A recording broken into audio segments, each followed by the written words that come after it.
하나님 말씀은 구약성경 창세기 37장입니다.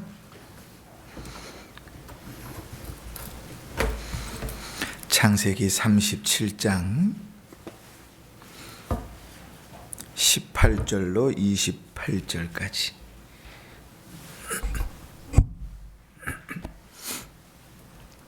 제가 봉독할 때에 함께 눈으로 따라 읽으시면서 하나님의 음성을 들으시기를 바랍니다. 창세기 37장 18절입니다. 요셉이 그들에게 가까이 오기 전에 그들이 요셉을 멀리서 보고 죽이기를 꾀하여 서로 이르되 꿈꾸는 자가 오는도다. 자, 그를 죽여 한 구덩이에 던지고 우리가 말하기를 악한 짐승이 그를 잡아먹었다 하자. 그의 꿈이 어떻게 되는지를 우리가 볼 것이니라 하는지라. 르우벤이 듣고 요셉을 그들의 손에서 구원하려 하여 이르되 우리가 그의 생명은 해치지 말자. 르우벤이 또 그들에게 이르되 피를 흘리지 말라. 그를 광야 구덩이에 던지고 손을 그에게 대지 말라 하니, 이는 그가 요셉을 그들의 손에서 구출하여 그의 아버지에게로 돌려보내려 함이었더라. 요셉이 형들에게 이르매 그의 형들이 요셉의 옷 곧 그가 입은 채색 옷을 벗기고 그를 잡아 구덩이에 던지니 그 구덩이는 빈 것이라 그 속에 물이 없었더라. 그들이 앉아 음식을 먹다가 눈을 들어본즉 한 무리의 이스마엘 사람들이 길르앗에서 오는데 그 낙타에는 향품과 유향과 모략을 싣고 애굽으로 내려가는지라. 유다가 자기 형제에게 이르되 우리가 우리 동생을 죽이고 그의 피를 덮어둔들 무엇이 유익할까? 자, 그를 이스마엘 사람들에게 팔고 그에게 우리 손을 대지 말자. 그는 우리의 동생이요 우리의 혈육이니라 하며 그의 형제들이 청종하였더라. 그때에 미디안 사람 상인들이 지나가고 있는지라. 형들이 요셉을 구덩이에서 끌어올리고 은 20에 그를 이스마엘 사람들에게 팔매 그 상인들이 요셉을 데리고 애굽으로 갔더라. 아멘. 한 주간도 평안하셨지요? 명절 잘 보내셨나요? 올해는 이번 주는 명절이 있어서 그런지 더 빨리 뵙는 것 같은 생각이 좀 듭니다. 그렇죠? 예전에 텔레비전 프로 중에 힐링 캠프라는 프로그램이 있는데 거기에 가수 박진영 씨가 나와서 한 이야기가 있습니다.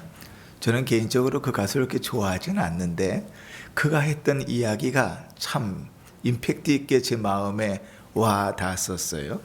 그게 뭔가 하면 자기가 인생의 목표를 정하고 미국에 진출해서 11개월 만에 3명의 가수를 빌보드 차트 10위 안에 올려놓았답니다. 아시아 사람으로는 이례적인 결과였다 그래요. 그래서 그 3사람의 CD를 이렇게 보면서 아침마다 그 벅차오르는 감격과 기쁨에 하루하루를 보냈는데 어느 날 문득 생각해 보니까 자기 역량에 비해 결과가 너무 과하다, 그런 생각이 들었다는 거예요. 그래서 이 사람이 자신에게 지독한 운이 따랐구나, 이렇게 생각을 했답니다. 그리고 그가 그 나에게 따랐던, 재수 좋게 따랐던 운이 뭐가 있나 적어가기 시작했대요. 그때 당시 프로에서도 자기가 적은 것들을 들고 나왔거든요. 그 중에 일부를 제가 소개하면 이런 것입니다. 1972년에 한국에서 우리 부모님 밑에서 아들로 태어난 것, 어렸을 때 엄마가 억지로 피아노를 치게 한 것, 7살 때 억지로 미국으로 끌려가 2년 반을 살게 된 것, 그때 영어를 배우게 된 것, 2년 반을 살면서 마이클 잭슨이라는 가수를 만나서 그 음악에 심취한 것, 아날로그와 디지털의 경계에 태하는 것, 그 외에도 쭉 내용들을 그렇게 이야기했었어요. 이 박진영이라는 가수는 그렇게 생각한 겁니다. 자기가 힘쓰고 열심히 살고 노력했는데 자기 인생의 결정적인 것들은 다 자기 뜻대로 자기가 선택해서 된 것은 없었다는 거예요. 오늘은 이제 요셉의 이야기를 가지고 그런 말씀들을 좀 나누어 보려고 합니다. 요셉의 얘기는 전혀 반대되는 내용이지요. 요셉의 이야기는 한 13년간의 그의 고생의 내용으로 시작됩니다. 아버지가 대단히 편애했고 또 철없는 그 요셉 자기의 언행 때문에 불러온 결과가 13년이라는 엄청난 고생으로 그를 이끌어 갔지요. 오늘 본문은 요셉이 어떻게 애굽으로 팔려갔는지를 보여주고 있습니다. 그런데 오늘 그 짧은 10절, 11절 되는 그 본문 가운데서 요셉의 인생에서 하나님이 어떻게 일하셨는가 하는 것들을 찾아볼 수 있습니다. 문제와 어려움을 당하면 사실 그 속에서 하나님의 일하심을 발견하는 일은 참 쉽지 않아요. 우리가 당하는 문제가 너무 크기 때문에 사실 세밀하게 하나님의 일하심들을 보지 못하는 것이 어쩌면 당연합니다. 그래서 하나님은 요셉의 인생을 통해서 우리의 삶 속에 내가 이렇게 역사하고 있다고, 너의 인생에도 내가 그렇게 일했다고 우리에게 증언하고 계시는 거예요. 오늘 말씀을 통해서 여러분들이 힘쓰고 애써 살아왔던 인생이지만 그러나 그 삶 속에 하나님께서 어떻게 일하셨는지를 좀 볼 수 있기를 바라고 그 믿음을 가지고 살 수 있기를 바라고 그 믿음을 따라 믿음에 합당한 모습으로 살아갈 수 있기를 바랍니다. 오늘 요셉은 절망의 나락으로 떨어졌지요. 그런데 그 절망의 나락 11절 되는 그 안에 6번, 그러니까 저 뒤에까지 하면 7번의 하나님의 세밀하신 역사하심이 드러납니다. 그 첫 번째가 무엇인가 하면 르우벤이 만류했다는 거예요. 야곱이 자기 아들들이 세겜 땅에서 이제 그 양과 염소를 먹이고 있었는데 야곱이 있었던 헤브론에서부터 세겜까지는 100km가 넘는 거리입니다. 여기서부터 100km라고 하면 여기서부터 평택보다도 더 먼 거리거든요. 그런데 그 먼 거리에서 아들들이 이제 목양을 하고 있는데 소식이 궁금하잖아요. 근데 그 고생하는 데에 요셉을 보내지 않고 있다가 이제 소식이 너무 궁금하니까 요셉을 보내서 그 소식을 알아보려 하는 겁니다. 지금 같으면 영상통화하면 되지요, 그지요? 전화통화하면 되는데 이 야곱 시대에 그런 건 꿈도 못 꿨던 일 아닙니까? 그러니까 사람이 가서 보고 와야 되는데 이제 베냐민은 너무 어리고 그러니까 요셉밖에 남지 않았으니 요셉을 보내서 형들이 어떻게 지내고 있는지 잘 지내고 있는지 언제쯤 돌아올 것인지 소식들을 전해 듣기를 원했던 거예요. 그렇게 이제 야곱을 보냈는데 이 철없는 야곱은요 그 길을 가면서도 무슨 옷을 입고 갔어요? 채색 옷을 입고 갔습니다. 형들이 제일 먼저 그를 잡아갖고 한 일이 뭐예요? 그 채색 옷을 벗긴 거잖아요.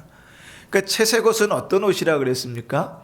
치렁치렁하게 손끝까지 발끝까지 오는 옷인데 그런 겉옷이고 화려한 겉옷인데 그것은 일하는 사람들이 입는 옷은 아니라 그랬지요. 관리 감독하는 사람들이나 입는 옷이라 그랬어요. 그런데 이 요셉이 형들이 어떻게 지내나 가면서 채색 옷을 입었다는 것은 여전히 그 마음속에 어떤 마음이 있다는 거예요? 나는 형들과는 달라. 그 형들은 일하러 갔지만 나는 당신들을 감독하러 확인하러 가는 거야. 이런 마음들이 있었는지 모르겠어요. 그렇게 화려한 채색 옷을 입고 가니까 멀리서 오는데도 요셉의 형들이 요셉을 알아본 겁니다. 그지? 보통 사람들하고 비슷하면 뭐 알아보겠어요. 그런데 채색 옷을 화려하게 입고 치렁치렁한 옷을 입고 걸어가고 있으니 멀리서도 형들이 알아봤죠. 근데 형들의 마음속에 뭐가 있어요? 미움, 시기 이런 게 있잖아요. 그게 얼마나 컸든지 죽이고 싶었던 거예요. 이 동생을. 자기 동생인데 이 10명의 형들이 다 한결같이 죽이고 싶었던 거예요. 저 멀리서 오는데 그 요셉을 보면서 그 형제들이 모의를 합니다. 이 요셉을 잡아다가 죽이자. 그리고 아버지한테 속이면 된다. 그지? 오늘 18절 말씀에도 이렇게 되지요. 요셉이 그들에게 가까이 오기 전에 그들이 요셉을 멀리서 보고 죽이기를 꾀하였어요. 그래서 오면 잡아서 죽이고 물구덩이에다가 집어넣고 그 겉옷만 가지고 가서 이렇게 둘러대면 되는 거예요. 그 오는 길에 짐승을 만나서 죽은 것 같습니다. 이 옷은 특이한 옷이니까 우리 요셉의 옷인 줄 알고 가져왔는데 아버지에게 맞습니까? 그러면 다 해결될 것이라고 생각했던 거예요. 그래서 20절에 보면 자, 그를 죽여 한 구덩이에 던지고 우리가 말하기를 악한 짐승이 그를 잡아 먹었다 하자. 이렇게 이야기하는 거죠. 여러분, 낯선 일이 아니라 충분히 그럴 수 있는 일입니다. 이 요셉 혼자 보냈잖아요. 혼자 요셉이 가는데 세겜 땅에 갔는데 세겜 땅에서도 못 찾았거든요.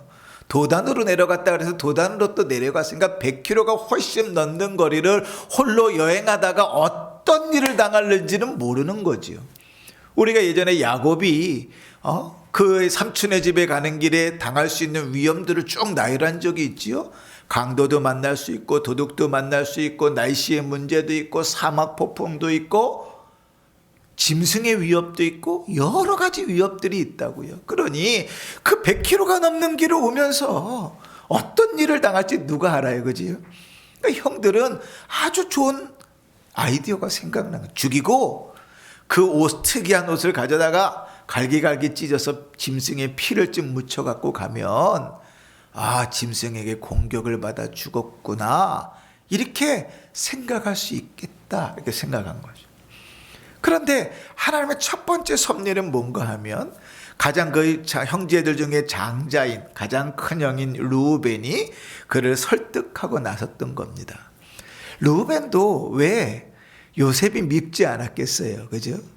그렇게 미웠는데도 불구하고 죽이는 것은 좀 아닌 것 같다 이렇게 생각한 것 같아요. 형제들이 다 마음을 모아서 이구동성으로 죽이자 결정을 했는데 르우벤이 막아서기 시작합니다. 야, 어떻게 형제를 죽이냐? 그냥 구덩이에 던져버리기만 하자 이렇게 이야기하는 거죠. 그런데 왜 이것이 하나님의 섭리라 이렇게 얘기하냐면 하나님의 역사라 이야기하냐면 그 르우벤이 말이 설득되었다는 거예요. 여러분 한번 생각해 보세요. 미워하는 마음이 너무 심해가지고 형제들이 다 죽이기로 마음을 먹었습니다. 그런데 그 형제들이 죄책감도 없어요. 오늘 성경을 한번 보시면 이제 24절에 보면 구덩이에 갖다 던져버리지요. 그리고 25절에 그들이 앉아 음식을 먹다가 그러니까 자기의 막내 동생을 자기의 동생 요셉을 구덩이에 갖다 던져놓고 그 옆에서 자리 펴놓고 밥을 먹었다고요. 이게 제정신이면 이럴 수 있을까? 여러분 되겠습니까? 그 어린 동생을 두덩이에 갖다 던졌어요. 그러면 그 아이는 그 속에서 얼마나 절규하고 살려달라고 외치겠어요. 그죠? 근데 그 소리를 들으면서 옆에서 자리를 깔아놓고 밥을 먹었다고요. 이게 웬만큼 악하지 않으면 있을 수 없는 일이죠. 그만큼 미워하고 그만큼 증오했고 더더군다나 그를 죽이고 자기들만 입을 닫으면 아무도 그 사실을 몰라요. 아버지한테 그냥 그 옷을 찢긴 옷에 염소피를 좀 묻혀서 내미면서 아버지 짐승에 잡혀 죽은 것 같습니다. 그러면 모든 게 다 끝나요. 평생 아버지를 속일 수 있어요. 누가 했던 것처럼 야곱이 그 아버지 이삭을 속였던 것처럼 말이죠. 그런데 르우벤의 만류가 먹혀 들어갔다는 거예요. 원래 계획은 뭐예요? 오늘 11절에 보면 11절이 아니죠. 그 20절에 보면 자, 그를 죽여 한 구덩이에 던지고. 이게 원래 계획이에요. 그런데 뭐는 생략했어요? 죽이지 않고 구덩이에 던지기만 했어요. 르우벤은 나중에 혼자 와가지고 이 구덩이에 빠져있는 요셉을 건져내서 집으로 몰래 돌려보낼 계획을 했던 것 같아요. 그런데 이렇게 일을 벌려놓고 르우벤은 모르겠어요. 무슨 이유인지 모르는데 그 형제들을 떠나서 어느 곳으로 갔다가 다시 돌아옵니다. 어찌됐든 르우벤의 그 만류함에, 아무리 큰 형이지만 형이 말했던 그 만류함에 그 형제들의 설득되었다는 게 첫 번째 하나님의 은혜입니다.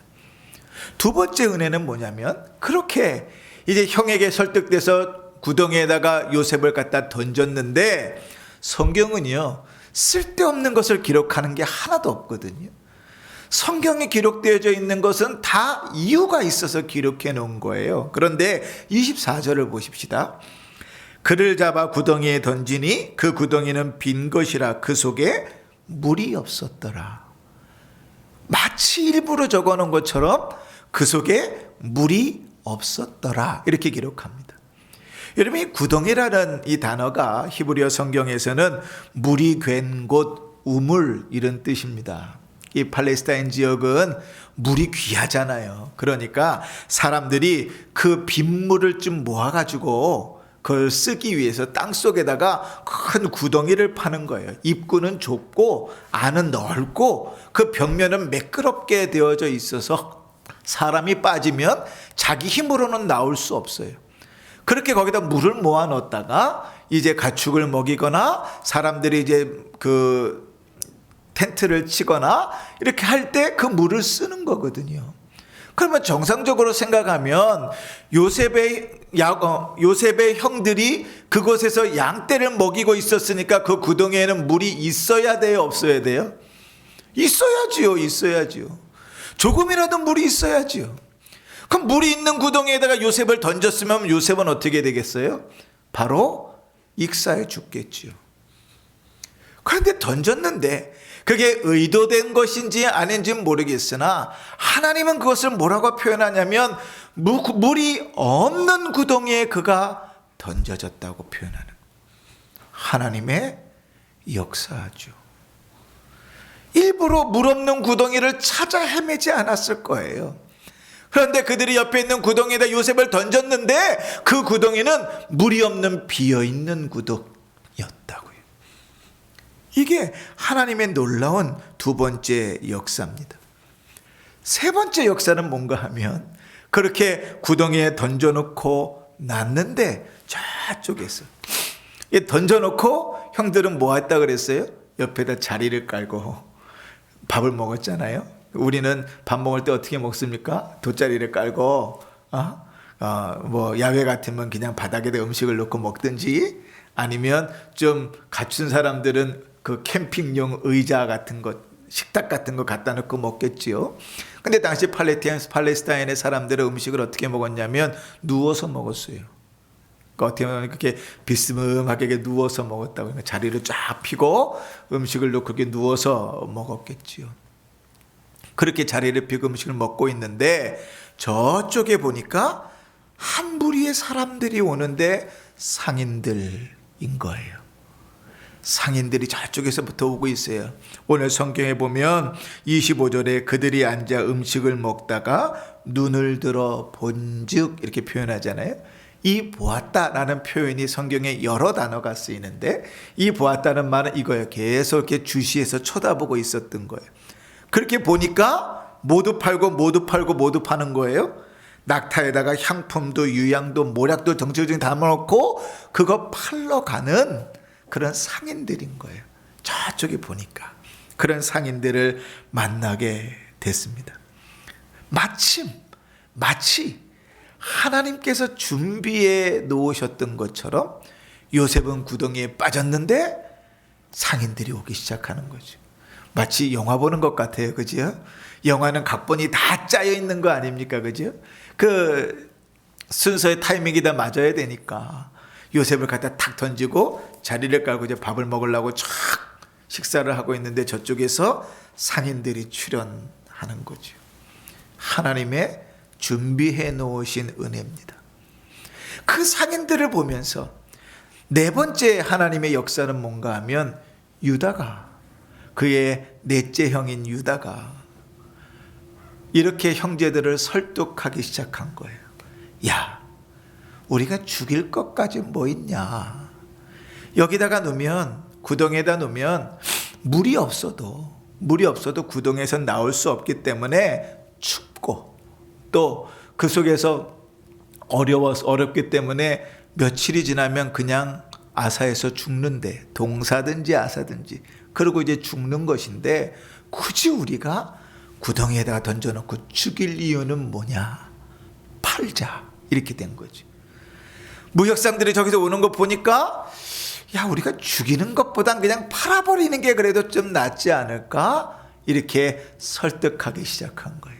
그런데 그 유다의 설득이 먹히기 시작한 겁니다. 그래서 그 형들이 이 요셉을 다시 끄집어내가지고 은 20에 그를 팝니다. 왜 은 20인가? 제가 좀 찾아보니까요. 당시에 장정, 성인 노예는 은 30을 받았대요. 근데 요셉의 나이 몇 살입니까? 몇 살이에요? 17살쯤 됐잖아요. 그러니까 아직 장정이 아니니까 아마 은 10개 정도가 빠진 것 같아요. 은 20에 그를 팔아버린 것이죠. 그런데 오늘 성경에 보이는 다섯 번째 하나님의 역사하심은 뭔가 하면 여기에 있습니다. 28절에 그때에 이렇게 시작하죠. 그때에. 자, 우리가 머릿속에서 좀 그림을 좀 그려보십시다. 요셉을 구덩이에 던져놨어요. 그리고 그 옆에다 자리를 깔고 식사를 하기 시작합니다. 식사를 하다 보니까 저쪽에 상인들이 막 오고 있었어요. 유다가 얘기하는 거예요. 야, 우리가 동생을 죽이면 뭐 하겠냐. 차라리 노예로 팔아버리자. 그렇게 얘기하고 형제들이 다 설득이 돼서 마음이 딱 먹어졌던 그 타이밍에, 그때 그 멀리 있던 상인들이 그들 앞을 지나가는 겁니다. 기가 막히지요. 여러분, 지금처럼 이 팔레스타인의 길이라는 것은요, 그렇게 막 이렇게 도로가 잘 나 있지 않아요. 우리는 어디요? 구파발에서부터 여기까지 오려면 길을 따라 이렇게 오잖아요. 그런데 당시에 팔레스타인의 길이라는 것은 그렇지 않아요. 그냥 넓은데 가는 곳이 길이에요. 그런데 하필 그들이 마음을 먹은 그때에 그 사람들이 하필 그 앞으로 지나올 일이 뭡니까? 마치 짠 것처럼 말이지요. 저쪽으로 지나가도 돼요. 굳이 여기 사람들 모여서 밥 먹고 있는데 밥 먹는 사람들 쳐다보면서 옆으로 지나갈 이유가 뭐가 있어요? 그런데 그때 마침 그 옆으로 지나가는 겁니다. 그쪽으로 오라고 부른 것이 아니고, 오늘 성경에 표현대로 하면 그때의 미디안 상인들이 그 옆으로 지나가는지라. 하나님의 여섯 번째 역사지요. 그리고 마지막 하나님의 오늘 본문에서 보이는 역사는 뭔가 하면 그들이 애굽으로 가고 있었다는 겁니다. 여러분, 그 당시에 그 이스마엘 사람들, 또 미디안 상인들로 표현되는 사람들은 애굽하고 아수르 사이 정도에 이렇게 머물러 살았거든요. 그 사람들은 무역상들 아닙니까? 나라와 나라를 다니면서 무역하는 사람이에요. 그래서 남쪽으로 내려가면 애굽에서 물건을 사고 팔고, 또 위로 올라가면 메소포타미아에서 그렇고, 그 중간에 있는 가나안 땅에서도 물건을 사고 파는 사람들이에요. 그런데 여러분, 그들이 도단에서 그들을 만났을지라도 그들이 어디로 갈 건지 누가 정합니까? 그 요셉의 형제들이 정할 수 있는 일이 아니거든요. 그런데 상인들을 만났는데 그들이 마침 어디로 가고 있는 거예요? 애굽으로 가고 있는 거예요. 우리는 요셉의 이야기를 다 알잖아요. 왜 요셉이 팔려갔고 어떤 일이 뒤에 이루어지는지를 다 알잖아요. 만약에 요셉이 메소포타미아 위쪽 북쪽으로 올라가는 상인들에게 팔렸다면 일이 어떻게 됐을까요? 창세기가 한 3-4장 더 붙지 않았을까요? 그죠? 근데 하나님은 마치 준비해 놓으셔서 그들을 만나게 하신 것처럼 애굽으로 가는 상인들을 만나게 하시는 거죠. 그리고 오늘 우리가 성경에서 읽지는 않았지만 우리가 읽은 본문의 맨 끝에 36절에 가면 이제 이렇게 7번째 하나님의 역사하심이 나오는데, 그 역사하심은 뭔가 하면 그 요셉을 그 상인들이 보디발의 집에 팔았다는 거예요. 여러분, 당시의 노예 시장은 여러분들이 영화 같은 거 보았을 때는 좀 알 수 있을지 모르겠는데, 노예 시장은 많은 노예들이 모이는 곳입니다. 그리고 돈 많은 부자들이 혹은 지위 있는 사람들이 노예를 사가요. 노예는 사람이 아니었습니다. 짐승이었어요. 옷도 제대로 안 입었고요. 끌려가는 것도 묶여서 끌려가는 것이고요. 사람 취급을 못 받았습니다. 그냥 보고 쓸만하면 자기 필요의 용도에 따라서 사가는 거였어요. 얼마나 많은 사람들이 그곳에 노예를 팔러 왔고 얼마나 많은 사람들이 노예를 사러 왔을까요?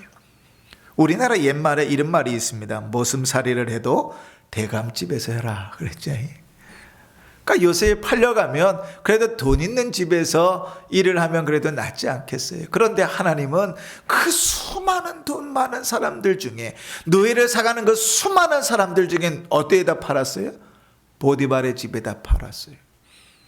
왕의 시위대장이면서 집 안에 왕의 죄수들을 가두는 감옥이 있는 집이에요. 그러니까 우리로 따지면, 우리식의 표현대로 하면 사택인데, 그 사택이 얼마나 의리의리하고 큰가 하면 집안에 감옥이 있고, 왕의 중요한 죄수들을 거기다가 가두는 감옥이고, 감옥을 지키는 군사들도 있고, 거기에 관저가 있어서 보디발도 살고, 그런 어마어마한 큰 저택의 보디발에게 이 요셉이 팔려가는 거예요.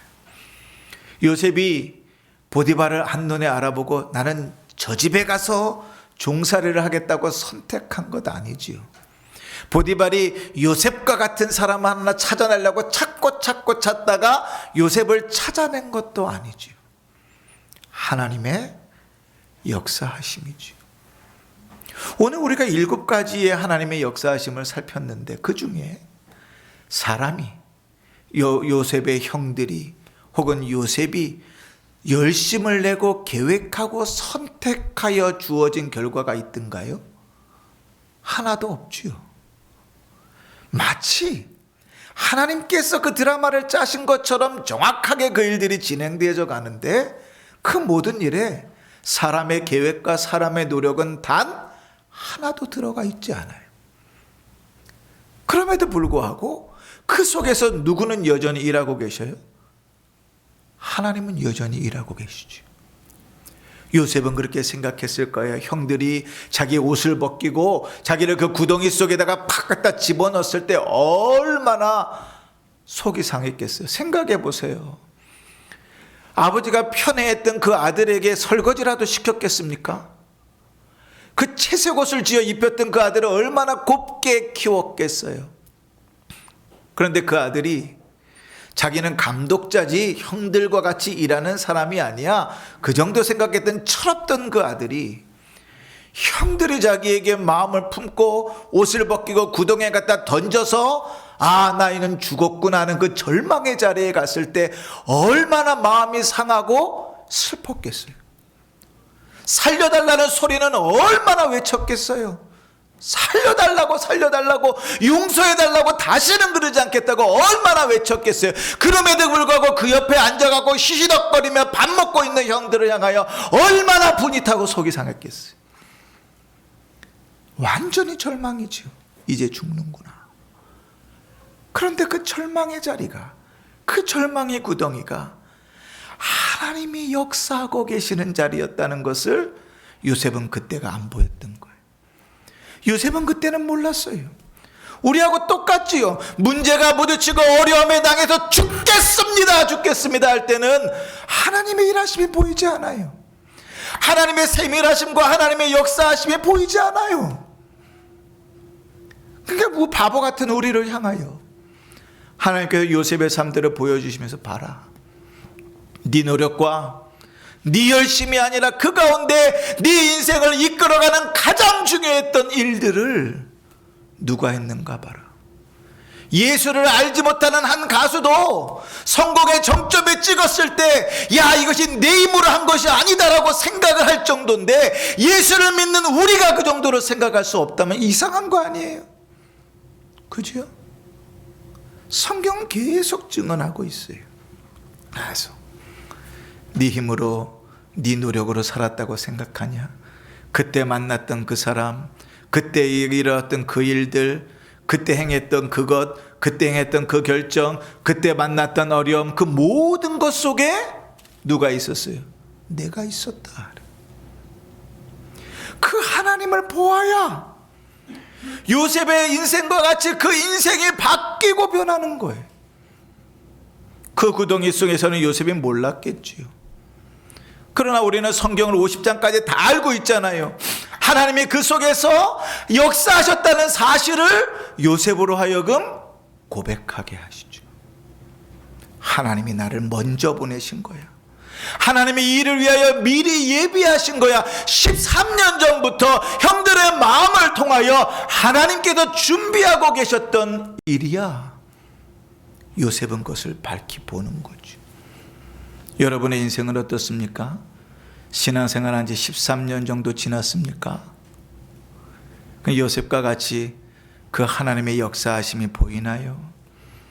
내가 열심히 살고, 내가 희생하고, 내가 못 먹고, 내가 안 먹고, 안 입어서 지금 이만큼 살았다고 생각했는데, 돌아보니 그 순간순간에 내가 결정하지 못하고 내가 선택할 수 없었던 그 모든 일들 속에서 하나님의 역사하심이 보이나요? 오늘 하나님은 요셉의 인생을 통해서 우리에게 그것을 보여주기를 원하시는 거죠. 그 악한 마음이, 그 잔인한 마음이 설득되어지게 하고, 갖다 던졌는데 물이 없는 곳에 던져지게 하시고, 마침 상인들이 만나지게 하시고, 마침 그들이 애굽으로 가는 자들로 만나지게 하시고, 그 모든 일들에 개입할 수 있는 인간의 일들은 없는 거죠. 그러면 박진영 씨처럼 우리는 어떻게 생각해야 돼요? 아하, 내가 지독한 운이 좋구나 생각하시든지, 아니면 하나님의 은혜구나, 하나님 도우셨구나, 하나님 역사하셨구나, 하나님 인도하셨구나, 내가 생각하지 못한 건, 내가 못했던 그 세밀한 것까지 하나님께서 일하고 계셨구나. 여러분, 성도의 인생은, 우리 인생은 그렇게 인도함을 받는 인생입니다. 절망의 구덩이에 빠졌을지라도 여러분 낙심하지 마십시오. 우리가 보기엔 절망이나 그곳은 하나님의 역사가 이루어지는 곳일 수 있습니다. 여러분, 우리의 생각대로 일들이 풀려지지 않는다고 낙심하지 마십시오. 그 모든 일 속에 그것을 인도해 가시는 하나님이 있다는 것을 보기를 바라십시오. 우리의 믿음을 다하여, 우리의 힘을 다하여 그 하나님을 만나고 그 하나님을 고백할 수 있다면 우리의 인생이 왜 하나님을 찬송하며 가지 않을 수 있겠습니까? 사랑하는 성도 여러분, 우리의 삶에도 하나님의 역사는 언제나 있습니다. 우리의 일들이 술술 잘 풀리고 좋게 진행될 그때에도, 요셉과 같이 절망의 구덩이에 빠져 있을 그때에도 하나님은 우리의 노력과 우리의 계획을 넘어 살멸하신 역사하심으로 그분의 뜻을 이루어 가시고 그분의 역사를 이루어 가시고 계십니다. 그러니 여러분, 절망의 구덩이에 빠졌을 때라도 우리를 이끌어 가신 그 하나님을 잊지 마십시오. 그 하나님을 붙드는 것을 놓지 마십시오. 오히려 다윗과 같이 하나님을 더 의지하고 자랑하고 그 순간을 감당하십시오. 하나님의 손 아래에서 하나님께서 우리의 인생을 통하여 아름다운 일들을 이루어 가실 것입니다. 요셉의 인생을 통해 기쁨과 즐거움과 또한 고난과 역경 속에서도 하나님을 의지하는 자로, 신실한 하나님을 바라보는 자로, 그 믿음으로 사는 자로 만드셨던 것처럼 우리 성도님들의 인생도 하나님의 손 안에서 그렇게 아름답게 만들어져 가시기를 주의 이름으로 축원합니다. 아멘. 기도하십시다.